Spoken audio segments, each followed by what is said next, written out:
all of a sudden I can't feel the back of my body. I think that was the penultimate point, because I was like, can imagine like I paralysed myself.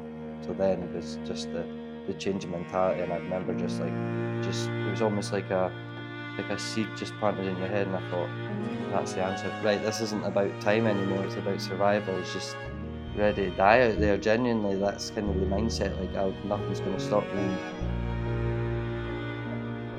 Weird feeling, like believing in yourself like that, but I truly believe I want to be at world level in the next 5, 6 years.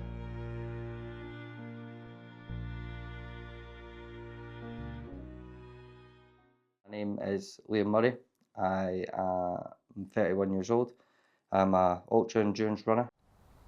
The period before running, I would say, was just hectic, just chaos, just hundreds of like kind of bad decisions, kind of dabbling in the wrong sort of stuff and kind of hanging around the wrong sort of people.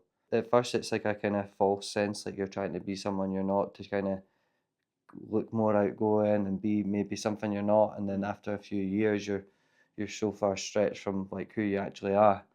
And I think all the other things, all the dabbling and drinking and things like that, like kind of just brought me to my knees in a way, like really kind of just broke me mentally and physically and everything. Like I remember kind of taking stuff throughout a week, and I like woke up one morning next to my girlfriend as well at the time, and from like the back of my body to like back of my feet, my whole entire like nervous system went completely numb. And I remember trying to go like a cycle to get out of the house that day, and I couldn't even balance on the bike, and I didn't even want to leave the house. And I think that was the penultimate point, because I was like, can imagine like I paralysed myself or something like that, and like how much I would regret that from that moment.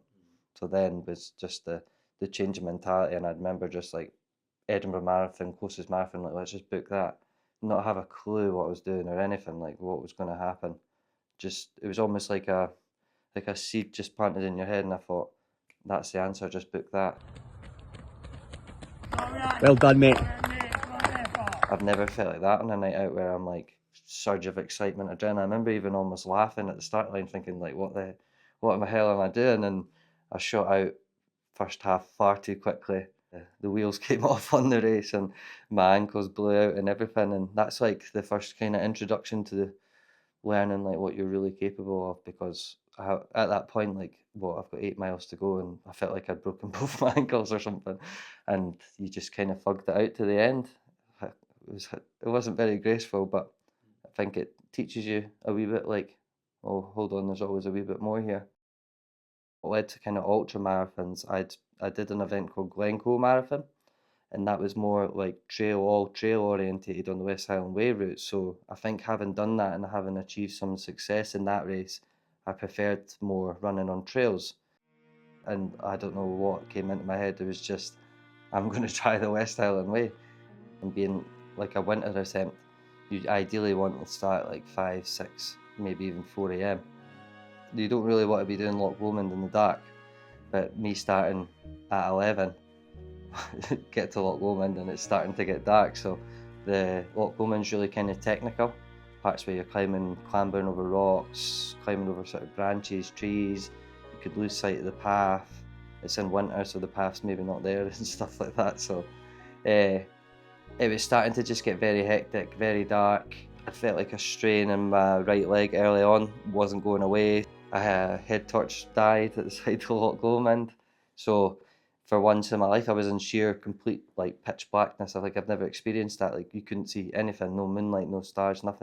But then realizing it's like it's 15 miles that way, or it's 15, 20 miles back. Like you're gonna have to go one way or the other and just get on with it. Fugged it out with the injury. The injury had gotten really bad, leg total seized up. Managed to get to Tyndrum. Before Tyndrum, there's a big hilly section, so that was like the death of me. But it had been raining the entire time. Parts of like going through the forest felt like a rainforest, because it was like you were inside a cloud, like there was that much water. By the time I hit Tyndrum, that was me done. I wrapped up in a tinfoil blanket like 4 o'clock in the morning, so I'm going to be back, like definitely going to come back to this in summer. Life changed a lot that period after the West Ham Way, running like 50, 60 mile weeks, 70 mile weeks, 80 mile weeks with like big elevation, everything. So going into that Edinburgh Marathon trying to get the sub 3 and getting 2 hours 43, And then 11 days later, we were at the West Ham Way. Even when it was getting really hard and I was well into distances I hadn't travelled before, my brain was like, you've got this. When you know you've done enough, like your brain just kind of tells you in a sense, hey, you can kind of, your body will carry you through it. For like 2-3 years before, I said I always wanted to run the West Ham Way, and you've just achieved it. And I did it in 22 hours, 39 minutes. So I was, like, that blew any expectation I had out of the water. In 2025, the training started to differ, and a few kind of mistakes I made on the race day, or a few bits of bad advice and things like that. And I ended up failing out of all these races I've always smashed. All of a sudden, I've DNF'd. It was heartbreaking, really. To be fair, I didn't really think it would be like that, but it was. It was like going through like a breakup or something like that. I think just knowing what my life was like before, and how bad and how depressed and how everything I was, I know that this is all just like part of it, and this is still miles better than what it was. And I think having the run club, everything like that, I need to kind of show that, like, you can have these setbacks, you can go through, like with life, like you can go through like horrible times and stuff like that, but if as long as you keep going and stuff like that, you can really come out of these things stronger. When it was initially discussed, coming back to doing like a Winter West Ham Way, for the first time I was going to have someone, James, who was going to run it all with me. We thought we had a window of good weather and stuff, so it was just general excitement. Seeing a couple of days before the yellow weather warning, the temperatures go from like nice kind of 5-6 degrees to like -5, -6 degrees. That was like I think it was like right, this isn't about time anymore, it's about survival. And I think there was points where you were spinning full 360 round and falling over on your ankles and everything like that. I'm thinking, God, we're 50, 60 miles in. Couldn't really speak with slurring my words and everything. This felt like hell on earth. And then there was a big conversation whether it was even right to go on, or were we just being stupid. But then we chose to be stupid.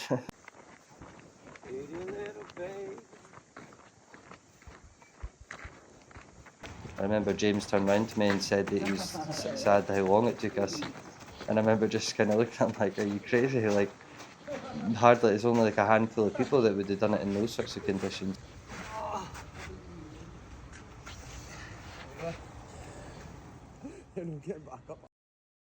Some of the things I struggle with, maybe learning things about like my own brain. I'm always someone that had never been diagnosed for ADHD or anything like that.